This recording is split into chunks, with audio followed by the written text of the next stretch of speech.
reward the timely. So thanks everyone for joining us tonight. I think if I can get Robin to start the recording.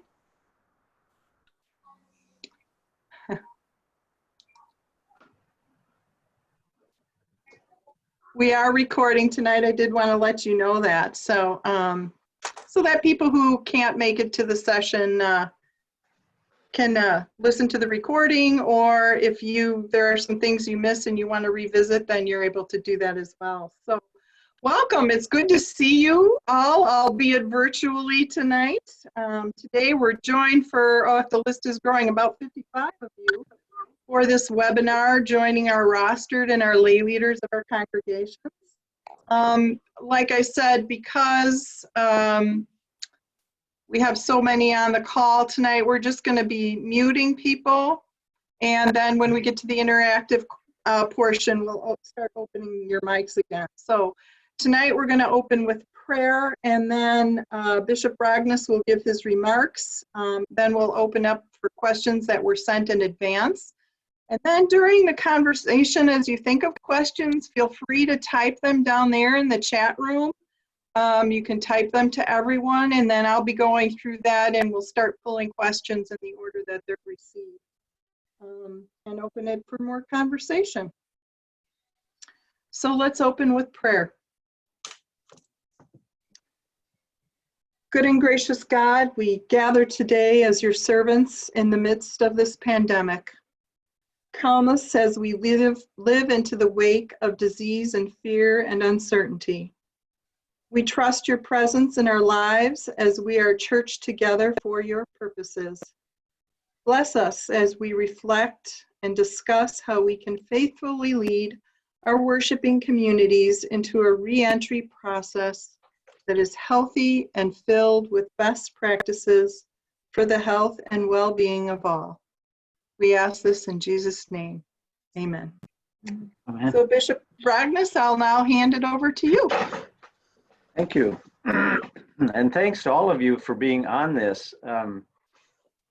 This is the second we've done this week. The first one was on Tuesday, and I think we had a similar abundant crowd. I think there were over 60 some for that one, 50 some for this one. That's great.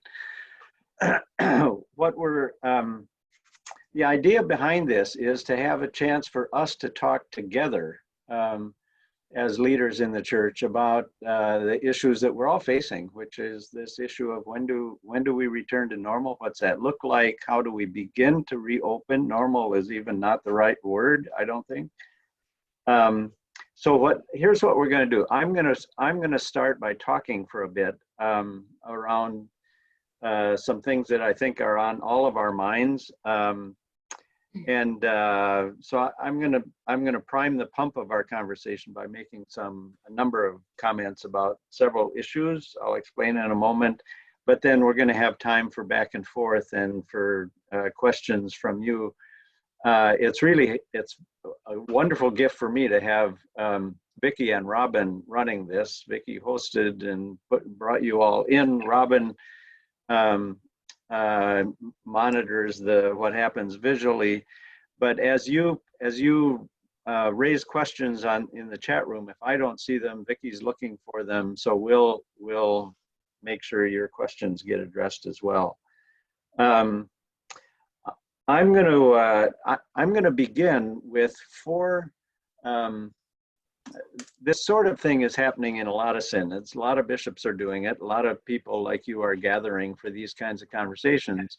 And I found very helpful a sort of a 4-point beginning that Craig Satterley, who is the bishop over in Michigan, had done a week or two ago.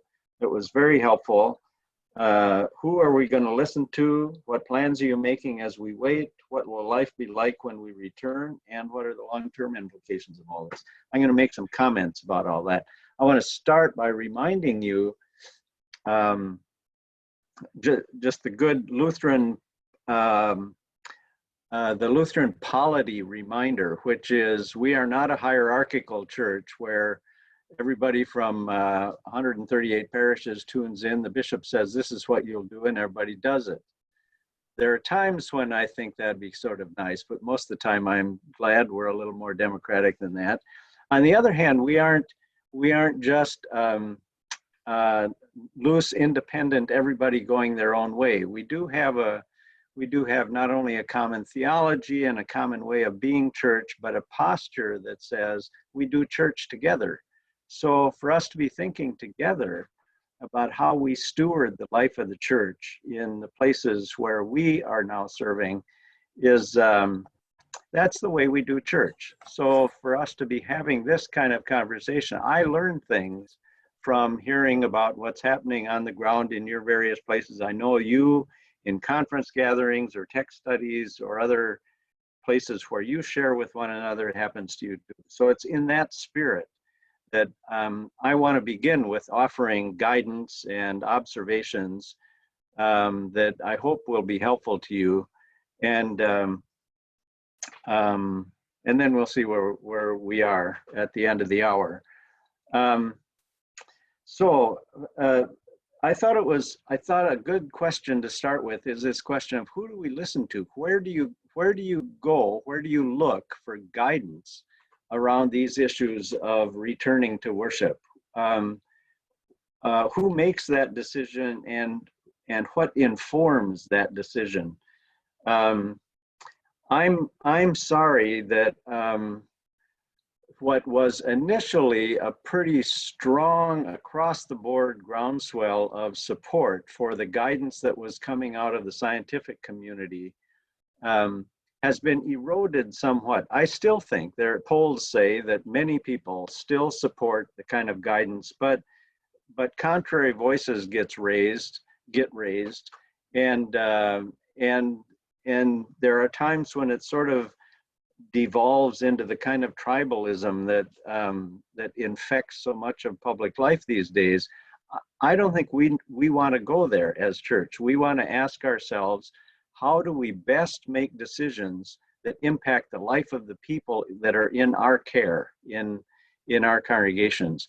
And theologically, it's what we do out of care for one another. We are called to love God and love our neighbor. And the way we love neighbor in this pandemic time is to care for one another's well-being as best we can. So as we yearn to get back together again and look to get back together again, our thinking and our steps in moving in that direction needs to be informed by scientific and objective information about what are the risks. And I wish I could say, and therefore that leads to all of these conclusions that are without controversy. There is no risk-free option for us to exist in this day and age. So we have to weigh risks and care for our people as best we can. Having said that, I think I would point you to several places where I think there's important guidance right at hand. Even though in the last couple of days it became a political football, the fact is that the guidance that comes out of the state health department is good guidance. It's similar to what's coming out of the Center for Disease Controls. Nationally, it's similar to what's being said in other states as well. So we listen to health departments. The Wisconsin Council of Churches has been supportive of those cautionary documents. Badger Bounce Back with its delineation of what are the phases that we move through safely as certain thresholds are met, then we can move. Those are important markers, thresholds to look for. I have referred a lot of people to the ELCA's webpage on public health that they update, and they just updated again on Monday of this week. So if you haven't looked at that, it's a 7-page document specifically addressing decisions about returning to worship. I think any responsible council that sits together with their pastor and says, now how do we shepherd our own people, ought to be reading that document. I also, in an email that went out this afternoon, I've lots of bishops are holding things like this and writing stuff, and my longtime friend and colleague Paul Erickson, who's bishop over in Milwaukee, just 2 days ago wrote a really fine letter, very comprehensive, and so I point people in that direction as well. Anytime your people in your congregation are wrestling with how do we move through this, study it. That is, look at some documentation and some of these guidance documents and talk about them. So you aren't just every person flipping around their own opinions, but you're taking in good information to do it. The fact is that another resource that I point people to is an interview that Mike Osterholm, an epidemiologist at the University of Minnesota, who's on Meet the Press, and you've seen him at all kinds of places. He's an ELCA member and did an interview with the bishop of the Minneapolis area synod that's been posted. Very instructive for how an epidemiologist and a good Lutheran pew sitter wants to advise his church for moving back into worship. It's worth your 30 minutes to click on that and look at it. So let's talk specifically about what plans do you make as you wait to go back.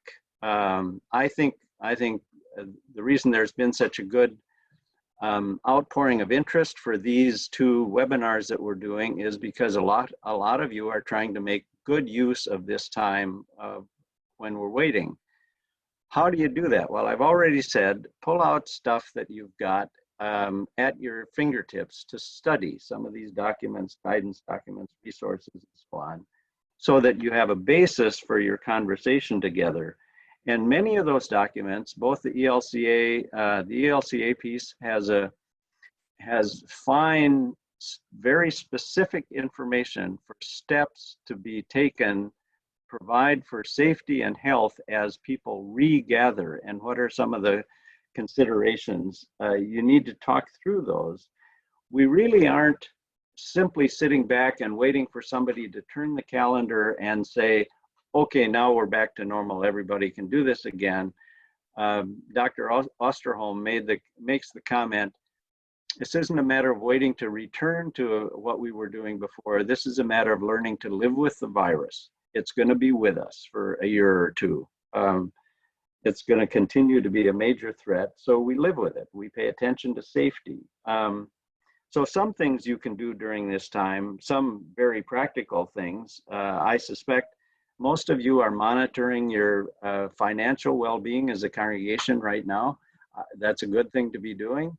I've been encouraged as I've asked groups of pastors, how are things going for you? I think our people are continuing to support congregations pretty well across the board. We haven't heard many many reports of things falling apart. Online giving is here to stay. Make sure your people know that that's here. Consult not only those documents that I said, but there are two other points as you make specific decisions about reopening your church to go back, whether this is something you're kicking around people want you to do in the next few weeks, or whether it's a couple months from now. Consult, if you have an attorney who can advise you, that's good advice, especially if you in your congregation are getting pressure to move faster than the official advice coming from health departments suggest you ought to be moving, because there are legal liabilities that could raise their head, attorneys tell us. If you open up in defiance of some of the safety advice that is being given and somebody gets sick, there could be liability issues. The second place to turn to double check with is insurance companies.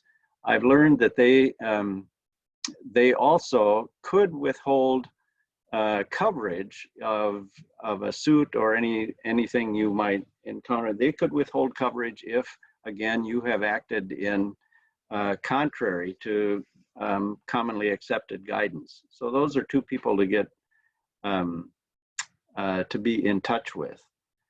Let's talk a little bit about what does the return actually look like. And the first thing I'd say is, even though there are some people, even some states, where it looks like the barriers are down and people are free to go ahead and regather with no parameters. That's not the case in our state. The decision by the Supreme Court yesterday did not open the floodgates. It was very specific about one particular order. It didn't challenge at all the governor's authority. It challenged a decision, an order made by Andrea Palm, the Secretary of the Health Department, and her authority to levy fines. It was a narrow decision, so that the phases that have been laid out in Badger Bounce Back are still operative. So at this point, you gather in groups of less than 10. That's still operative until phase 2 comes, and that's lifted to 50, and that's a ways off yet. But more and more congregations are asking, are there ways that we can gather in groups of up to 10? And if that is, if you're moving in that direction, then there are a number of safety steps you should be taking. Those are spelled out in some of these documents, things like wearing masks and sanitizing anything that people are touching, everything from door handles to pews and whatever. Two of the health concerns for what we actually do in worship that have received increasing attention in recent weeks. One is Holy Communion. We can talk more about that in a minute. Suffice to say at this point, there is simply no safe way, absolutely risk-free way to do communion. There isn't. But obviously communion is a central part of our life together, and many of our people are hungry for it. And that's a good hunger. But communion can't be done risk-free. And the other thing that has been surprising for some people to learn, but it's increasingly sad, is that singing is not a safe practice. Singing, because this virus is primarily airborne, that's how it's transmitted. Dr. Osterholm's video is wonderfully illuminating on that score. Singing and the projecting that goes with it, and what we do with our mouth as we form sounds and project out mist from inside of us, especially if we are in an enclosed place like a sanctuary, that those viruses move out and they are in the air. That's the way this virus works. So a worship that is quieter and contemplative and involves less moving around, less interaction among people, is safer worship. It's just, that's safer worship. If you begin to plan some plans for Holy Communion, and I've seen some that are out there, we can talk some more about that if you've got further questions about that. But if you're doing that, rehearse carefully how you're going to do it. In fact, I've seen the suggestion that whatever your plan is for a regathered worship, practice it ahead of time to make sure that this is going to work. Masks are important. They should be a part of your plan as you think about this. Another point I think is very important that I've tried to say often, and that is plan on continuing doing online worship. For two reasons. One is we're discovering that I hear reports about people being reached by online worship that aren't regular Sunday morning church attenders. Well, that's a wonderful thing. but the second reason, and perhaps more important, is that as long as this virus is moving around among us, there are people that simply ought not be gathering for public worship. And we as church embrace them and care for them by not doing things that would make them feel left out. Like say, well, now we're starting church, so we're not doing online anymore. Some of the very first people that'll be there with their walkers to get in your door the first Sunday the door is open are the people that ought to be staying home, and you ought to be welcoming their staying home and supporting that as a good and responsible decision on their part. I think I've talked as long as I want to talk. I want to say just a couple things in conclusion of this part. One is this, the operative question in many of the conversations you're having in your church is, when are we going to reopen? And I think that's the third question to ask. I think the first question to ask is why? And on the one hand, that sounds like a very self-apparent question. Well, that's what we do. That's what our church is for, is to gather. But given the risks now inherent in gathering, and the fact that we are finding ways to continue to be church together in a more safe mode, why are we now entertaining moving into a riskier state of being and saying we're eager to worship just because some people are getting tired of being separate? I'm tired of being separate. We all are. But why? What's the push right now? That's the first question. The second question then is how, and that goes back to what I've been talking about, making good plans for carefully getting back together. And then the third question is when. So we know why and how we're going to do this. Now let's talk about when would be a good time. And the other final comment I wanted to make is to go back once again to communion, which I suspect we'll talk more about in some of your questions. But, and that is, I think we need to remind our people often that, that communion is a gift and an invitation. It's not a demand. We are not somehow being less than full Christians, full disciples of Christ, if we are holding back from communion for a time.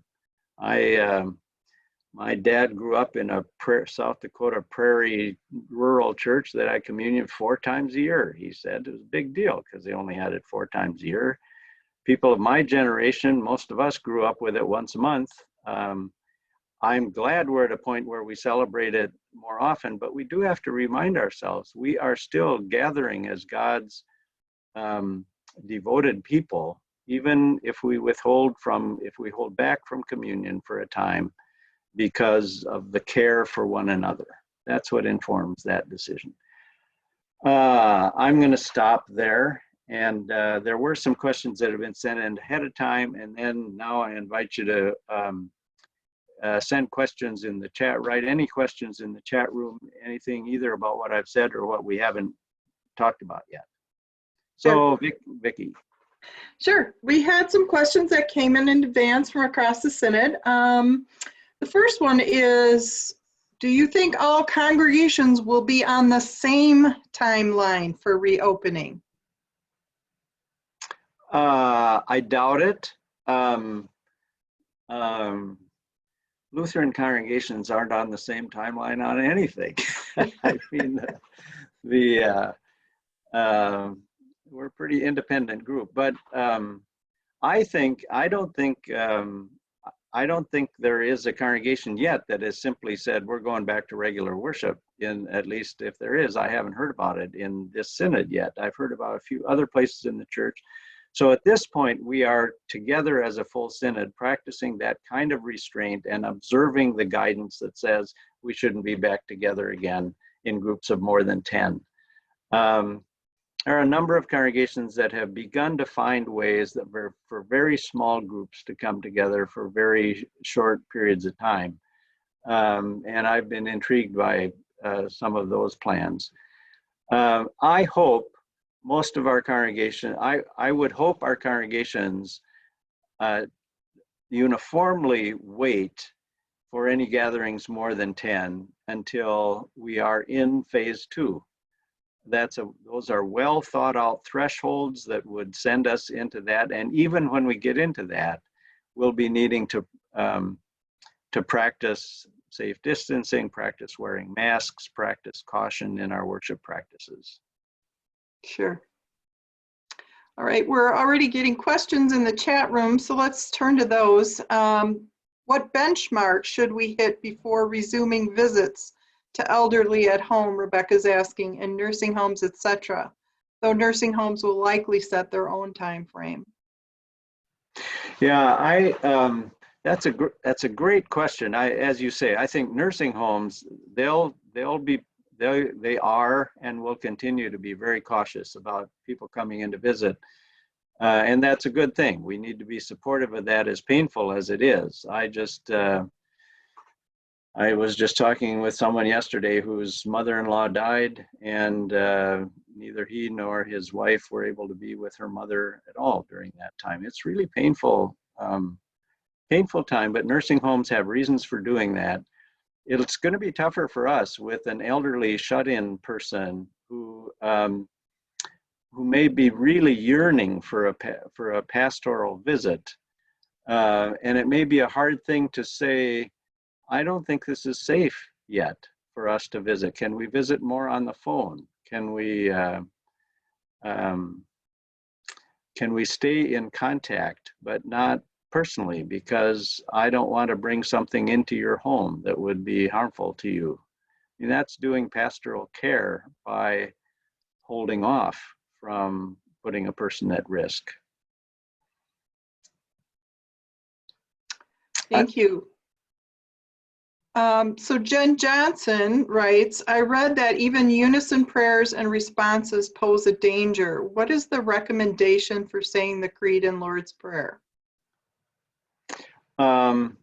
Yeah, one of the pieces that I read said that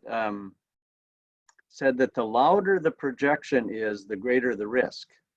So singing, you sing out, that's why singing is such a risk. But even the pastor leading worship with a larger group, the pastor's projecting. And then if you get people all reciting things together, then once again, you have projection coming out of the mouth. That's why I earlier used the term a contemplative service. As an example, we're planning for an opening worship service at an assembly for whenever we can hold this. And we had initially, when we thought we were gathering in May and going to all be at Kalahari and having a big worship service as you're used to, and then we went to this multi-site plan that we're now planning for, but then had to take a good look at what we were planning for worship. Well, we've decided that's going to be a very contemplative, pre-recorded piece with music, no singing, music recorded and made a part of that, and no speaking, no singing, and no speaking, and no communion. And our thought was, we need to be, when we gather as a synod, we need to be modeling what we see happening. We need to model safe and restrained worship practices, so there won't be any speaking.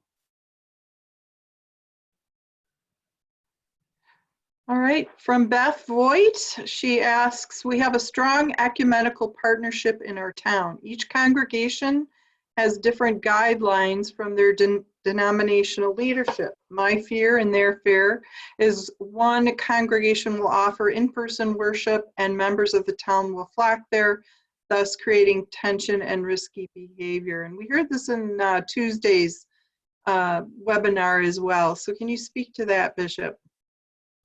Yeah, I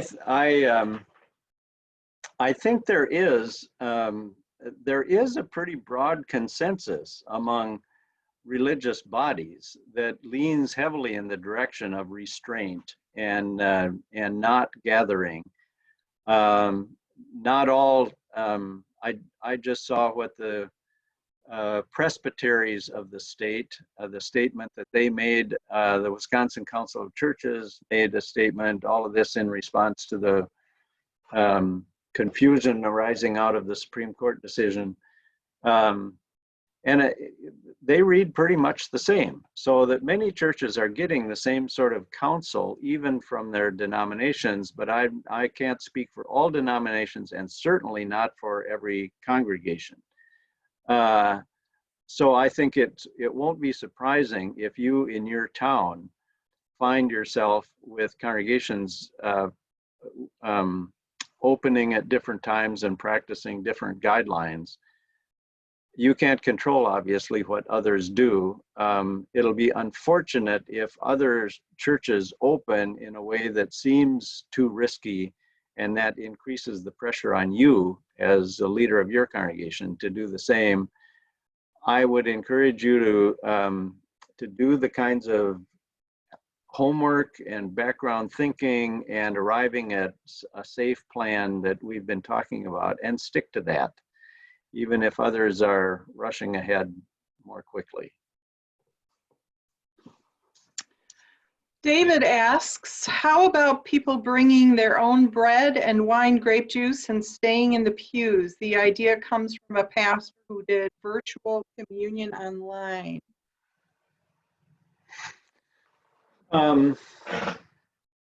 Let me, there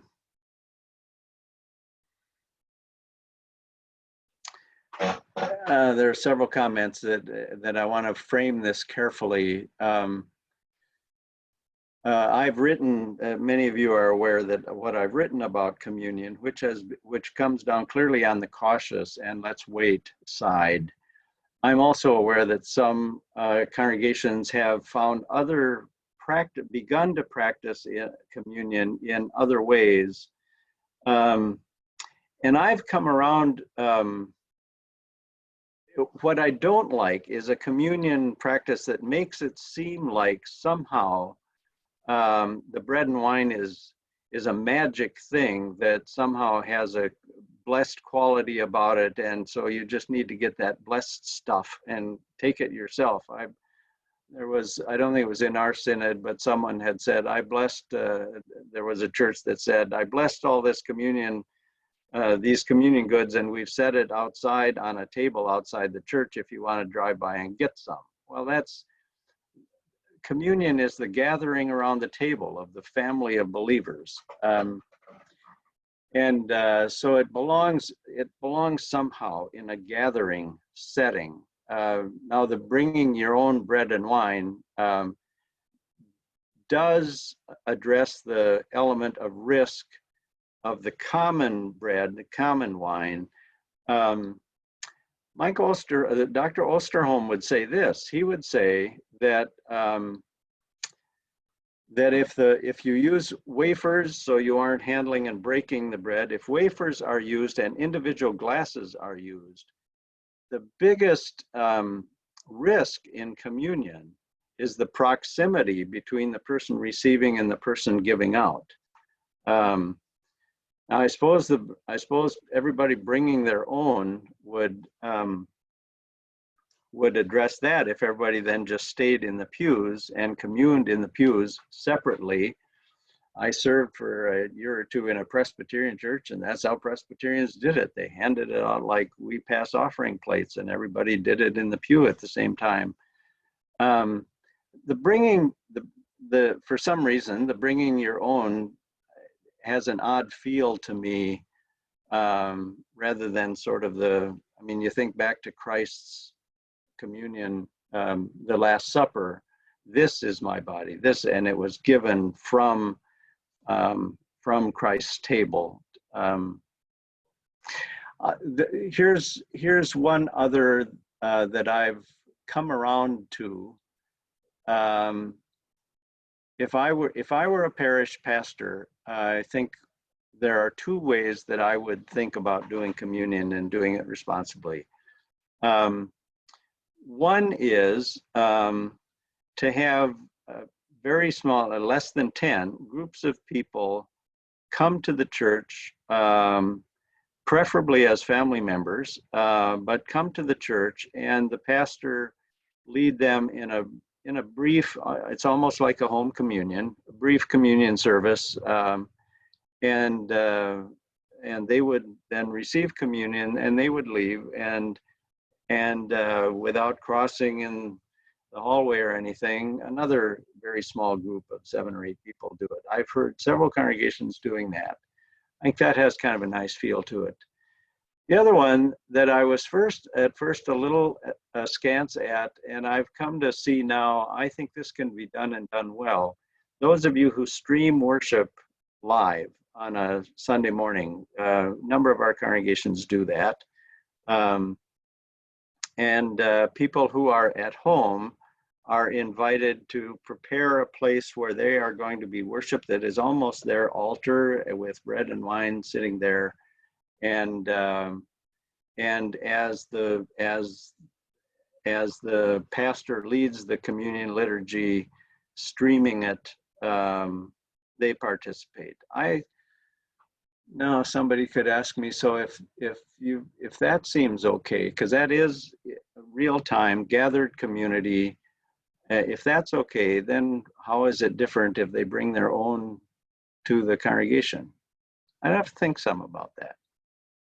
I guess the other comment I'd make about that, this is the kind of thinking and the kind of groping for safe practices that I think is a healthy exercise for us to be doing. I think to be asking each other, bouncing ideas back and forth, how can we do this best and do it safely? Thank you, Bishop. Okay, Kathy's asking, and this is a common question we're hearing too. We've been holding a drive-in service at our church for many years, and it has become even more popular now that we can't meet in person. We are still trying to figure out a way to hold communion while staying in our vehicles. Do you know of any congregations that have found a safe way to do this, or do you have any suggestions? Kathy, you must be from First in Janesville, I'm thinking. I don't know. There again, I think I do know one congregation that tried, that had parking lot worship, and that offered communion. Communion came at the very end of the service, and people were invited as they drove out to receive bread and wine. And then they stopped doing that. They decided this isn't really as safe as we thought. Better to just do our worship together. I go back to what I said earlier, is that there really isn't any safe way to be doing communion. And one of the, I didn't talk much about this at the outset. But a point I meant to make earlier, the fourth of those 4 points from Craig Satterley, was what are the long-term implications? Keep in mind that as you make these kinds of decisions, the deciding to enter into one style of practice then becomes a kind of a precedent that stays with you. That becomes part of your history. And we may want to think twice about introducing practices that seem good at the moment, but are we going to want to live with that? What Pandora's box have we opened? Are we going to want to live with that precedent going forward? That's an important consideration to ask as well. You know what? I think I've finally caught on to the chat room. I can just turn to some of those, Vicki, and you don't have to. Mike Lee asks about how has giving to mission support been affected by current circumstances. Good question. Thank you for that one. Shows a concern about the life that we have together.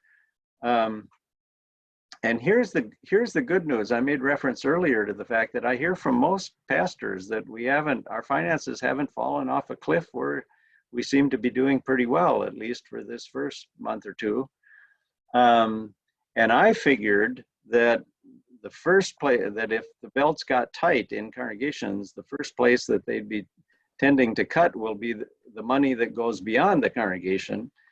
which would be Synod, among other things. And the folks that go in and open the mail every week and deposit checks and monitor that says so far that's been going pretty well too.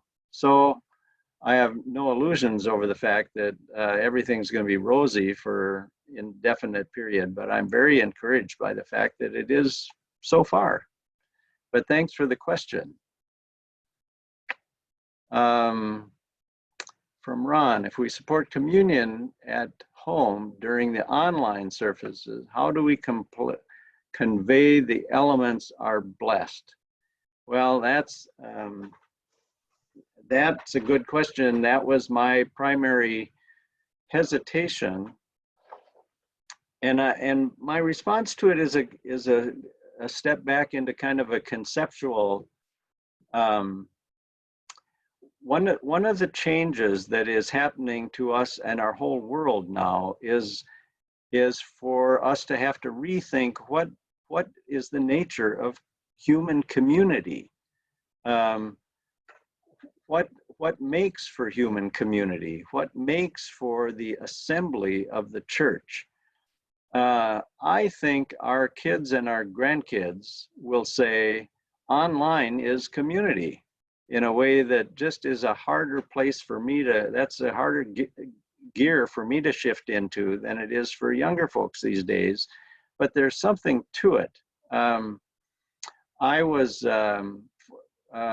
back when I was bishop in St. Paul, I had Deanna Thompson, who was at the time a religion professor at Hamlin. She's now at St. Olaf, who nearly died of cancer and was isolated for a long time and ended up writing a book about virtual church. That is that the sense of community that gathered around her and how life-giving that was to her.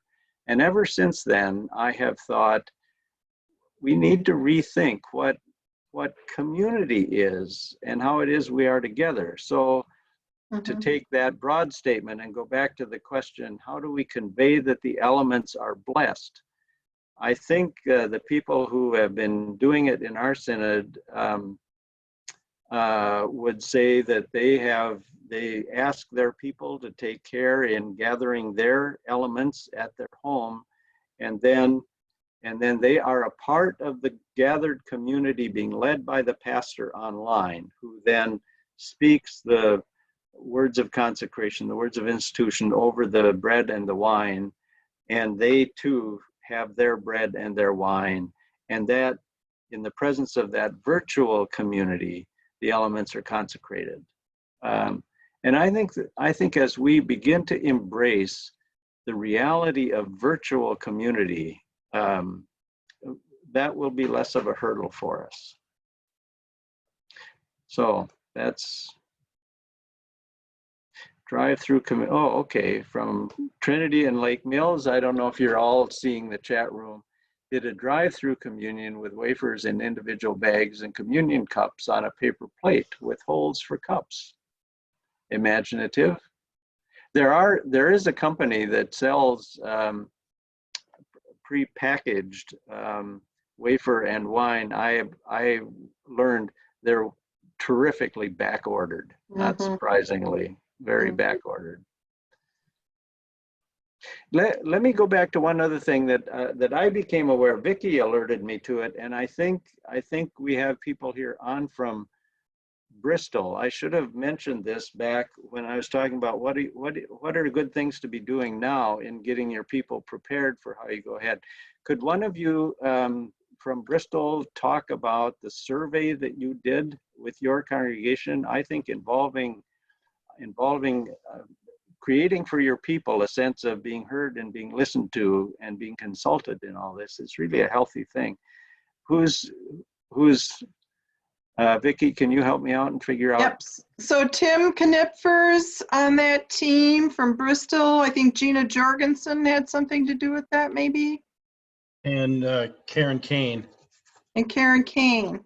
And basically, we met as the council and some of our some of those other leaders of the church. We had a Zoom meeting on Tuesday night, and we came up with a list of questions or a list of ideas, and then we tasked Gina and Karen to actually write up the survey, and they did a survey monkey and asked those questions. What I like about that is that it has demonstrated to the community that you are shepherding that that they are a community, and that their voice is being heard and helping shape however you decide to go forward. I like that a lot. Yeah, it was really important for us to try to get the feel and the pulse of the congregation, because right now we're kind of in this bubble, and it's really hard to, we at the council and myself and a few others have been, in depth in following what's going on and following the bounce back program and how it relates to the church. But most people aren't. So when they hear that at the end of it, then immediately they think we can return to normal. So I think it was just important that we shared what our new normal may have to be. Yeah. Yeah. I think there is the educational task before us in helping people recognize that, as Osterholm said, learning to live with the virus, learning to be together in ways that are safe. That's going to be ongoing, going ahead. And it may be that we may there are a number of projections that I've seen that says we should be now entering a time when the number of new cases begins to drop off. But there are a lot of predictions saying it's going to pick up again, right, at some point in the fall or winter, and we may be needing to pull back even from what practices we move into in the next couple months. Very helpful. One of the things I wanted to bring up in that too, in that you are, as a community, putting forth maybe some guidelines that you're going to be following as a congregation. And so one of the questions that has come up in earlier webinars is, so you put forth these guidelines on how everyone will come together as a community. Maybe you decide that, yes, everyone's going to be wearing masks. Maybe you decide, hey, let's hold off from hugging and shaking hands during the passing of the peace. Let's sit 6 feet apart in the pews. But what happens, who's the enforcer if people don't follow those things that you've agreed upon? And I appreciated actually Bishop Satterlee's response to that, and that thinking that maybe it's best to not ask the pastor to be the enforcer. It's hard to preach the gospel and then in the next breath, have to be the bouncer, if you will. So it'd be nice if you maybe talk about that in your congregations. Will it be your ushers that will be specifically trained in how to, handle those situations? Or will it be your council members that do that? And then the other thing sorry? Are you talking to me yet, or the whole group? The whole group. Okay. Yeah. Well, one of the things that we had thought about, though, just really quickly, is if we have that overflow, is to have the AM radio system set up so people could then just go back into their cars if they wanted to listen to the service. That would be kind of our backup plan. Good. Sure. I'd add to what Vicki said. I'm glad you remembered to get that in, Vicki. We had talked about making that point earlier. And here's a follow-up observation to that. Not only should the pastor not be the enforcer, but how do we deal with people who are resistant to the safety guidelines, either right at the time, so it's a matter of enforcement, or even beforehand in terms of deciding what the congregation is going to do. I was in communication with one pastor a couple of days ago, who was very discouraged because the council, she had drafted some things for the council to look at as a guidance document, including wearing masks, and a couple of the council members were very quick and blunt to say, all of this safety stuff is an overreaction.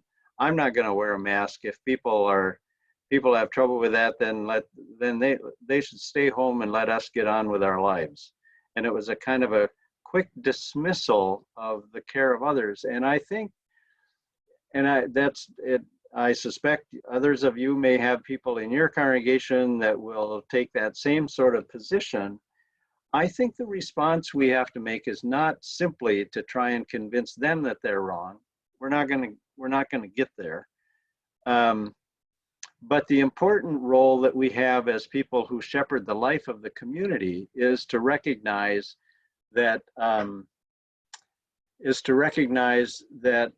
if someone is going to disregard that and show up without a mask, they need to be willing to have that be known ahead of time, so that people who are concerned out of their own health and only want to be in places where others are wearing masks would know that ahead of time and would choose to not come then. And are the people who are insisting on, I don't have to wear a mask, ready to be the reason that others would stay away? That's not the way we live together as a human community. That's not the way we care for one another. And I think we'd have people in our congregations, which if the congregation, if the policy was we're all going to be wearing masks, and then you show up and some aren't, that puts the people that are committed to the safe practice of masks in a very difficult position. One of our questions on the survey actually was about wearing masks. And so far, 92% of the people said it should be required. Yeah. So that's the congregation making the decision. Mm-hmm. Mm-hmm. Mm-hmm. And how much easier that is than to get everybody to rally around those solutions when you've sent out a survey and you have the collective, affirmation of those things. I think it was a fantastic idea. Tim, you said you'd be willing to share that. We're getting some questions on the chat. Would you be willing to share that survey? Oh, absolutely. Okay, I will help do that. I can, if you can get me a Karen link. would be the contact person. But Okay. you can get on maybe the Synod's website or something. Fantastic. Well, we are getting close to the end. Do you want to take one more question, Bishop?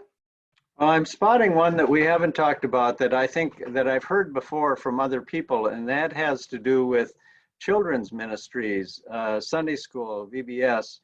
A lot of congregations have gotten very good. Most congregations now are streaming their worship service, so that's available for the congregation as a whole. We've had a few congregations that have done some good work in children's ministries. And I think, Vicki, we talked about, I think you've started to post some of that in Connected Community, haven't you? About Sure have. A few of the places that have said, here are some ideas that we're doing to keep connected with kids. And there's actually an ELCA leadership webinar coming up on the 20th, I believe, and I'll send that out in the follow-up to all of you, the link to it. It's open to everybody, and it's going to be a focus on youth and children and family ministries.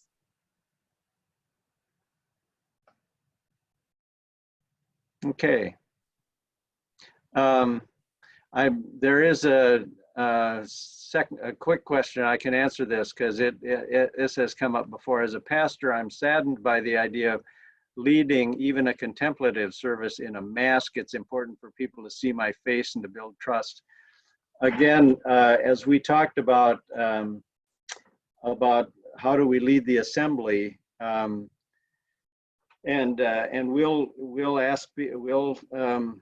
require people to have masks to come to our multi-site assemblies, but we've decided that the speaker can unmask and have nobody around them. I mean, not just 6 feet, but longer than that. Because there is something to be said. I mean, at this point, among other things, we're going to be electing a bishop, and the idea of being able to at least see fully the people that are talking to us is important. So I think that is a legitimate exception to the everyone in masks all the time consideration.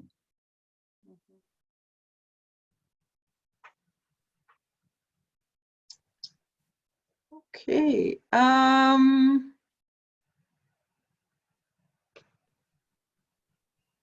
Wow. So here's what's going to happen at this point, since we're out of time. I just wanted to let you know that we can take the chat room and take any unanswered questions, and we'll try to resource you. But also to let you know that as a follow-up, as an attendee on this webinar, I will be sending out the links to all the resources that the bishop has mentioned in this call. So you'll get an email. So if somebody invited you to this call and you never really registered directly with us, we'll just ask that person who invited you to forward those on to you, and we'll get those out to you. The thing we did at the first webinar was to kind of poll everybody to see if you would be interested in a weekly webinar with the bishop, just because things are happening so fast and questions are coming up all the time. And so the bishop is willing to do a webinar each Tuesday at 2 o'clock and invites you all to join in on that. If that's something you would be interested in, if you could just go down into the chat room, into the participants area and vote yes. We will be able to then get a count of how much interest there is, and if it's oh well, you know, we're already exceeding 10 on the I think that's something we're going to for sure do. I think we talked about not doing it next Tuesday, correct? But then starting it weekly the week after that. Right. So we're going to go forward with that. We with good faith thought you would answer that way. Our first group did. So there is an invitation to that for Tuesday the 26th at 2 o'clock. So we welcome your attendance at that, and I don't think we're taking registrations, but you do need the link. So, Robin, I guess we'll have to have people email you for the link again on that.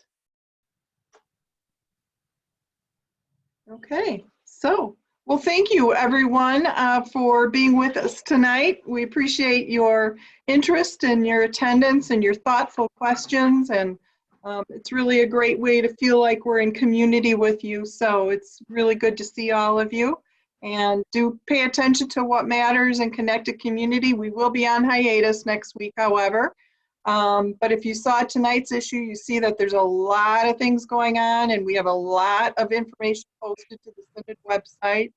So please do make sure you check into the Synod website. Our webmaster, Jason Zhang, is updating that on a multi-times a day basis. So please do check in with that. And of course, exciting news that the bishop nominees will be announced tomorrow at 4 o'clock. So do check that out on our website. These are exciting times. So thanks again for being with us. And Bishop, did you have any final comments? Just to echo your words of appreciation for people to sign in. I hope it's been helpful, and I look forward to these weekly things. Are not command performances. You don't have to be there, but enough people find some sort of a forum for this kind of give and take to be helpful, and I'm glad to do it. It's helpful to me too to be in conversation with you all. So thank you for tonight. Thank you. God bless. Sleep well.